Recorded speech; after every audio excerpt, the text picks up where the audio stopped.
I put a well-intended message into the universe or to social media, YouTube, whatever, and if it discouraged someone, the thought of that just fucking makes my stomach turn, bro. The thought of that makes my stomach turn, and I don't ever want to make anyone feel anything less than empowered with anything I say. Right. Ever.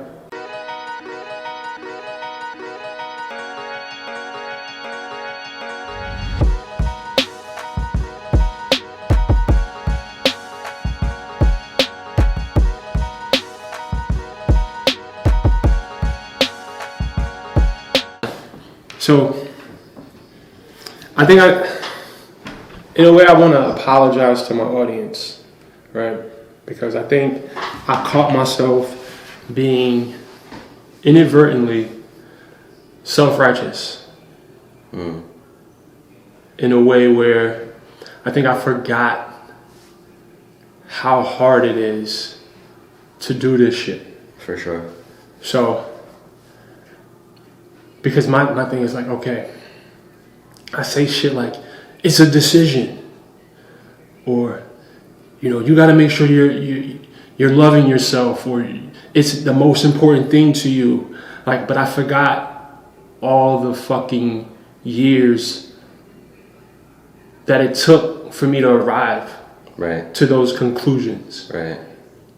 And I think sometimes the way that I deliver my message, but see, it's with great intentions. Like, I mean well, but then I can't forget about the part that led to this. And this is where a lot of people are. They're still doubting. They're still scared as fuck. They still don't know what to do. Right? And my response from where I stand is Google it. Right. No. You can't just fucking Google it. Right. There's a lot of layers to this, and I think I forget about that. Right. And that shit's not okay. And it's now. But see, again, I never intended to do that. Right. It's all. I think it's more so that I believe in people, bro. Right. I believe in people. I think, again, I say this all the time. I don't have any fucking special abilities. I don't. But I also got to respect people's process.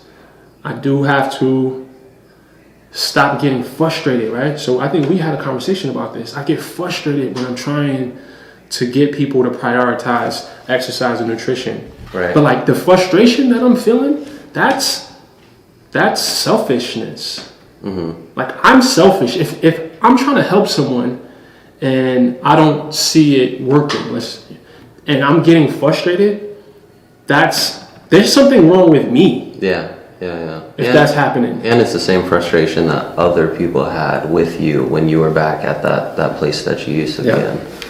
There was plenty of conversations that I had with people, and not just about fitness and, you know, taking care of my body, not just with that, just in general about life, because I was doing a lot of fucking up. I wasn't just getting fat. I was getting fat in other areas of my life too, you know, so to speak. Right. And there were OGs, people, very smart people who would try to talk to me about stuff, and you weren't in a place. I wasn't ready. Right. I wasn't ready. They didn't get frustrated or think less of me because of that. Mm-hmm. You know? Right. So for me to sit here, and it's not, again, it's all with love, it's all with good intention.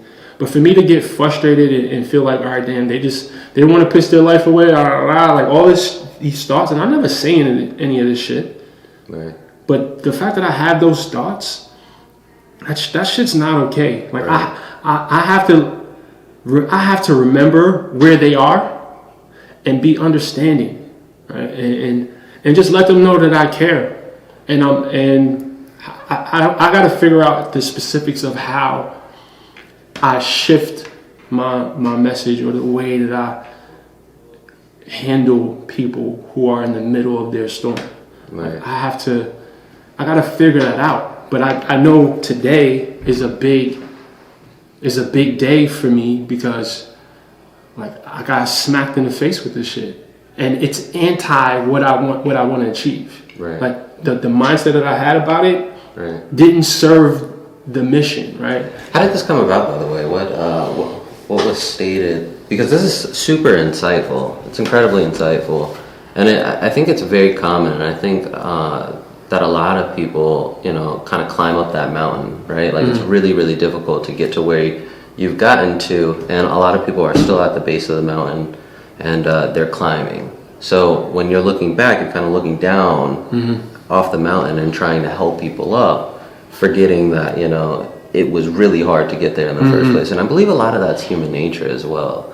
So it's great that you have the humility to still look back and still remember how you feel. And sometimes we all need to bounce back and forth between where we are and where we were and where we're going to be, right? Including the audience, of course, too.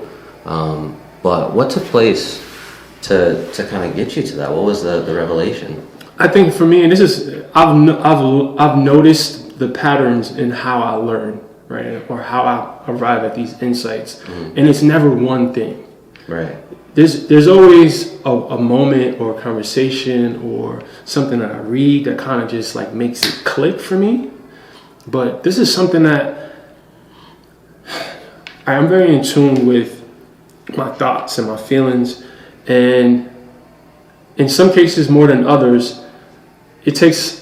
sometimes it takes a little bit longer, sometimes it's really quick, but I feel these conflicts inside. I don't know how to explain, like to describe how the conflict feels, but it's just this bad feeling that I get. Sometimes it's guilt, sometimes it's anger, sometimes it's just confusion. But I've been getting, this feeling when it came, like after I make certain content, or I'll tweet a certain thing, or I have a conversation with someone and I say something to this person. And yesterday I had a conversation with my boy Treasy, and he kind of just like let me know, man. Like he asked me, he's like, "Are you really trying to help people? Like, do you really want to help people?"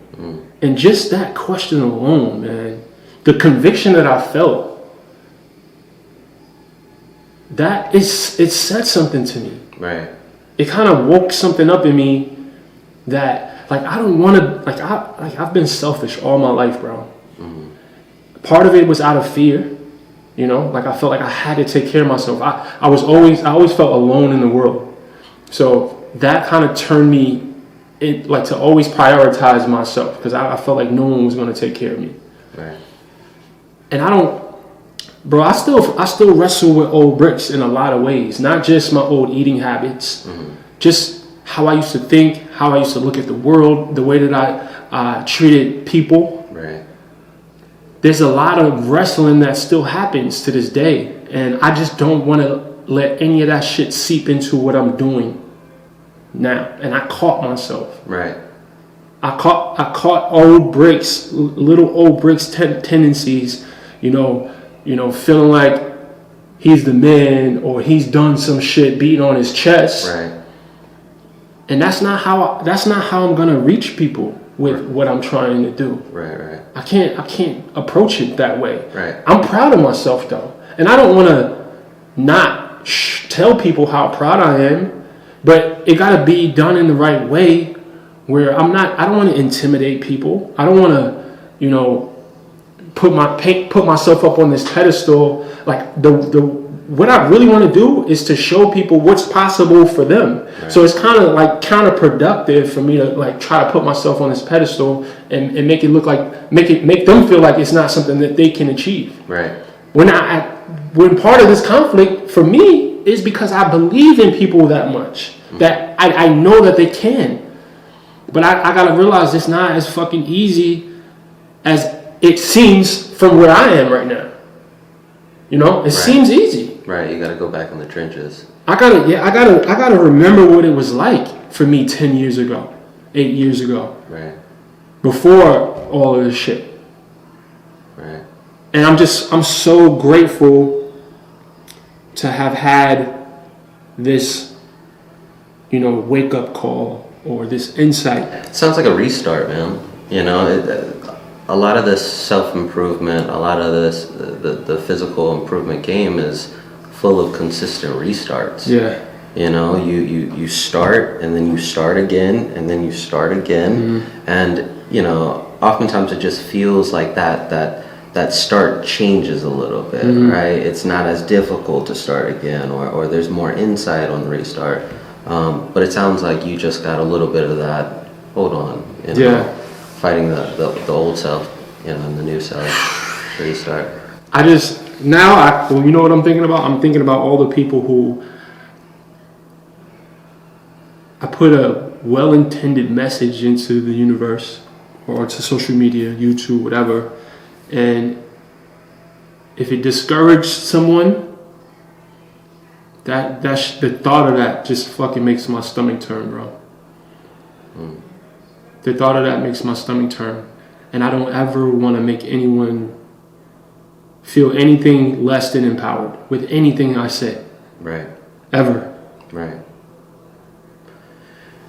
Right. Well, wow, man, that's incredibly insightful. Incredibly, you're incredibly aware and in tune with your emotions and how you feel. And firstly, you know, on behalf of everybody that's watching, I think that, you know, universally, we're all going to give you a big thank you for taking that step back. Because oftentimes people in your position, you know, in the world of content creation, they don't take that step back. They don't remember how they felt before they gained the subscribers and the recognition. So for you to consistently be doing that and for that to always be your pull back into reality, I think that's incredible. And I think that a lot of people will definitely be able to identify with that. And it's a work in progress, just like everything else, you know, and everything else that everyone else goes through. So I think as long as you keep your mindset there, it for sure will work out. And as somebody that's going to be right by my side for as long as forever, I hope, I want you to always remind me that, bro. Right, for sure. People first. Yes. People first. Yes, because like you said, I guess it's human. And I don't want to use that as a cop-out, though. Like, yeah, it's human nature, but no, fuck that. That shit's not okay. And I know it's a team effort. Right. So please make this part of your responsibility. For sure. For sure. Because the Brix that I am right now in this moment, where I'm full aware of, you know, my missteps or the way that I was looking at shit wrong. I want to always be this person when I turn that camera on, because that's the filter. I guess. I don't know a better way to say that. That I want all my content to come through from me being in this heart space that I'm in right now. Right, human first. Human, bro. Human first.